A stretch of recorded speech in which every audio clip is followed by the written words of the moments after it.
అందరికీ నమస్కారం. నా పేరు అబ్దుల్ బారీ. ఏదైతే నంద్యాలలో ముస్లిం మైనారిటీ కుటుంబానికి చావుకు కారణమైన ప్రతి ఒక్కరిని కూడా కఠినంగా శిక్షించాల్సిందిగా నేను ఈ వీడియో ద్వారా కోరుతా ఉన్నాను. ఈరోజు దళితులపైన, మైనారిటీలపైన, మరి ప్రతి ఒక్కరిపైన కూడా మరి ఇలాంటి ఆత్మహత్యలు జరుగుతూ ఉన్నాయి. దీని గురించి ప్రభుత్వం పట్టించుకోవాలి.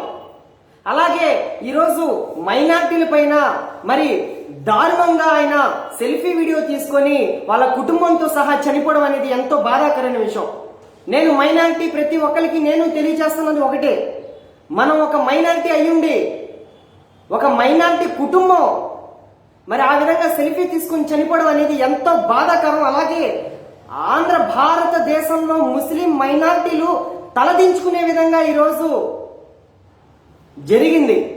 ఈ విషయాన్ని నేను ఎందుకు చెప్తున్నానంటే, మరి వాళ్ళని అరెస్టు చేసి ఎవరైతే మరి వాళ్ళ చావుకు కారణమైన ఎవరైతే వాళ్ళని అరెస్టు చేశారో వాళ్ళని అరెస్టు చేసిన 12 గంటలకే వాళ్ళు బెయిల్ తీసుకుని బయటకు వచ్చారు. వాళ్ళు అంటే మన రాష్ట్ర ప్రభుత్వం ఇంతలాగా మన మైనారిటీని అభిమానిస్తుందా అని చెప్పి మరి ప్రభుత్వాన్ని నేను కోరుతా ఉన్నాను.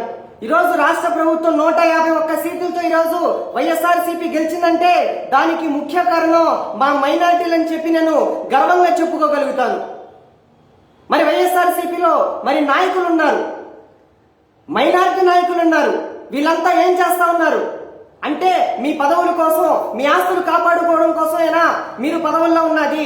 మా మైనారిటీలకి అన్యాయం జరుగుతుంటే వాళ్ళపైన చర్యలు తీసుకునే విధంగా మీరు ప్రయత్నం చేయరా?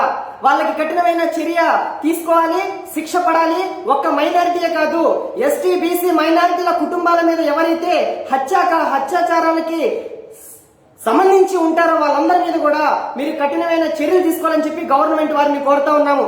ఈరోజు ఏ పార్టీకి అతీతంగా మాట్లాడట్లేదు. లేకపోతే తెలుగుదేశం పార్టీకో, జనసేన పార్టీకో, లేకపోతే కాంగ్రెస్ పార్టీకో, వైఎస్ఆర్సీపీ పార్టీకో మేము మద్దతుగానో లేకపోతే వ్యతిరేకంగా మాట్లాడట్లేదు. ఈరోజు ఒక మైనారిటీ పౌరుడిగా వాళ్ళకి జరిగిన అన్యాయాన్ని మరి ప్రభుత్వం చర్య తీసుకోవాల్సిందిగా కోరుతా ఉన్నాం. మైనారిటీలు నిజంగా సిగ్గుపడే విధంగా ఈరోజు మైనారిటీల ఆత్మహత్య కారణం ఉన్న వెనకాల ప్రతి ఒక్కరిని కూడా వాళ్ళు ఎంత పెద్దవాళ్ళైనా సరే చట్టం ముందు తలంచాల్సిందే, శిక్ష పడాల్సిందే అని చెప్పి మరి వీడియో ద్వారా తెలియజేస్తూ మరి మైనారిటీ అన్నలందరూ కూడా దీని గురించి పోరాడి వాళ్ళ శిక్ష పడే విధంగా మనమంతా కూడా ప్రయత్నం చేయాలని చెప్పి మరి వీడియో ద్వారా తెలియజేసుకుంటూ అస్సలాము అలైకుం.